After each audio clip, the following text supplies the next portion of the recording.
The literary scientist of stories, Joseph Campbell, created 12 steps to storytelling known as the hero's journey. If Campbell's process was good enough for George Lucas of Star Wars, it's good enough for hip-hop. Queens, New York king Nasir Jones has made poetry his landmine and dominated the mic as the artist known as Nas. But how did he go from Illmatic, gritty housing project survivor to the millionaire father of two whose life is good? Let's take a ride down memory lane with the hero's journey of Nas.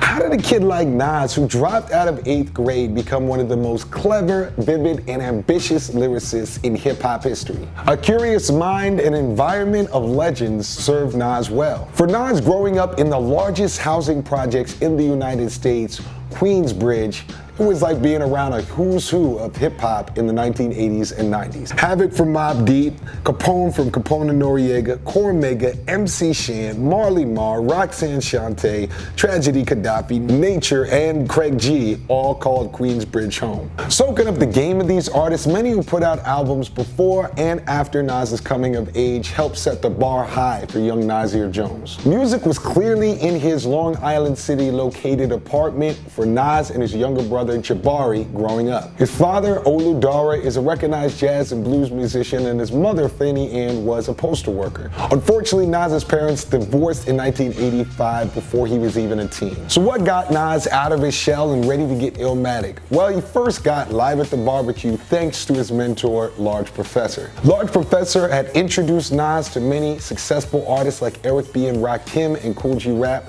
These were artists that the Profess was already doing production work for. When Large Pro put out his first album, Breaking Atoms, with his group Main Source, Nas, the recording artist, was born. Main Source's 1991 posse cut Live at the Barbecue, featuring Large Professor himself, of course, also had a teenager named Nas who held the first verse and was the standout piece of rap in that song. 1 year later, MC Search went solo from his group Third Base and did his own Live at the Barbecue called Back at the Grill, featuring Nas. This time, Nas showed he could hold his own with artists who had already put out multiple albums. Could it be that Nasty Nas, as he was called, has been rapping since he was 10 years old? On his first solo single, Halftime, which appeared on his first album, Illmatic, and the soundtrack for Zebrahead, Nas spit these words. Back in '83, I was an MC sparking, but I was too scared to grab the mics in the parking. Being that Nas was born in 1973, that 1983 placement shows a rapper who had started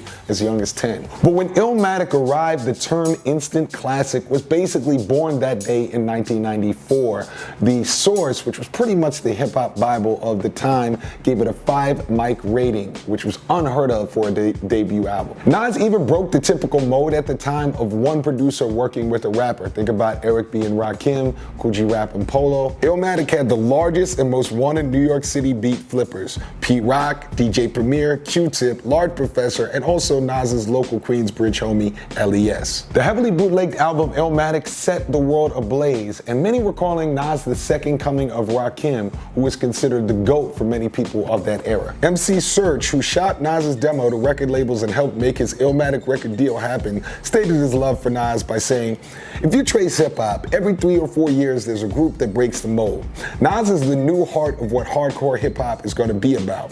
Besides, being the most prolific artist I've ever heard in my life, he is pound for pound, note for note, word for word, the best MC I've ever heard in my life." After Illmatic, Nas was the army jacket rocking, Timberland boot stomping, lyrical MC that every new artist had to compare themselves when coming up between 1994 and 1995. But when Nas returned with his sophomore album, It Was Written, we were greeted by a smoother, slicker Nas. If I Ruled the World featuring Lauryn Hill was the first single and came as a little bit of a shock to loyal fans. Lauryn Hill's group, the Fugees, had just put out the diamond-selling Score album, and on this song, she wasn't rapping with Nas, she was singing. Where were the creatively grimy beats that we heard on Illmatic from producers like Q-Tip and Pete Rock that were replaced by production by the Trackmasters and Dr. Dre with a much smoother, more commercial sound. Had Nas sold out from being that street's disciple to go for the thug mafioso image of Nas Escobar? Was Nas trading stylistic sides following the image of Dr. Dre in the hardcore West Coast gangster rap? Between It Was Written and the heavily Dr. Dre produced group album The Firm,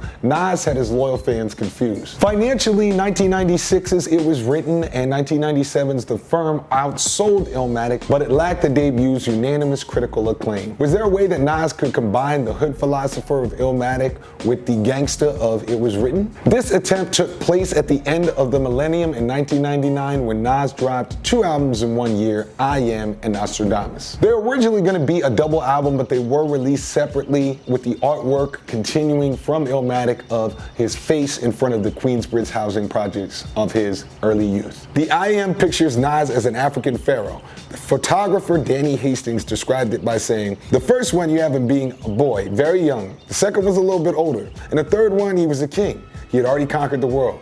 He was on top of the world. He was doing a lot of big things. We came with the concept of making a King Tut sarcophagus piece." This album featured 2 pivotal singles, starting with the club-rocking Hate Me Now, featuring Puff Daddy in 1997, designed to address haters. Nas Is Like was the second single, produced by DJ Premier and meant to address the rawer side of the Illmatic hero's journey. Puff Daddy and Nas was not an allegiance that hardcore hip-hop fans were willing to accept back then. There was a quote-unquote hip-hop culture movement, and then there was the more glamorous, radio-dominating vibe that Puffy's Bad Boy Records at the time kind of was synonymous with. Nas was not only literally caught up in the rap divide, but also had major artists coming for his head. Between 1996 and 2002, Nas was feuding with Tupac, Cormega, Cameron, Noriega, and arguably his biggest match, Jay-Z. The love it or hate it vibe with Nas only became wider when he starred in the hip-hop cult classic film with rappers Method Man and DMX,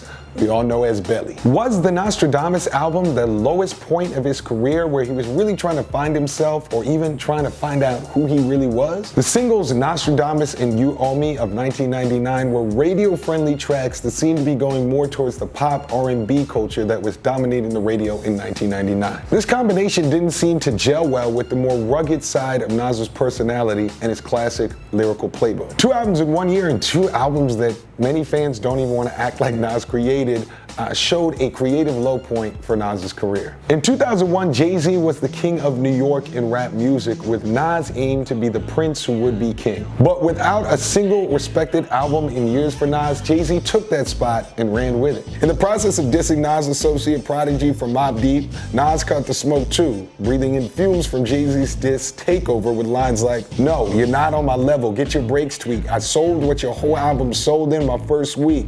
You guys don't want it with Hov. Ask Nas, he don't want it with Hov. No." The Kanye West produced Takeover song wasn't just a little track that was being circulated among hip-hop purists. It was the second major track on Jay-Z's 9/11 released album, The Blueprint. Now Nas had to respond, but how would he choose to move? The song was called Ether, and it was a harsh verbal attack that Jay-Z heard loud and clear with lines like, "When these streets keep calling, heard it when I was asleep, that this Gazy and Cockefeller record wanted beat, started cocking up my weapon, slowly loaded up this ammo to explode it on a camel, and his soldiers still goes hard." The beef kept burning up into 2002. Nas wasn't even allowed to perform at Hot 97 Summer Jam after planning to use a mock lynching of a Jay-Z doll on stage. Nas went all the way in, and a few days later showed up on Hot 97's competing station, Power 105, not only calling out Jay-Z, but also calling out Nelly, Noriega, and Cameron in the process. Stillmatic, Nas's ode to Illmatic, was his return to form, even including production from his old mentor, Large Professor.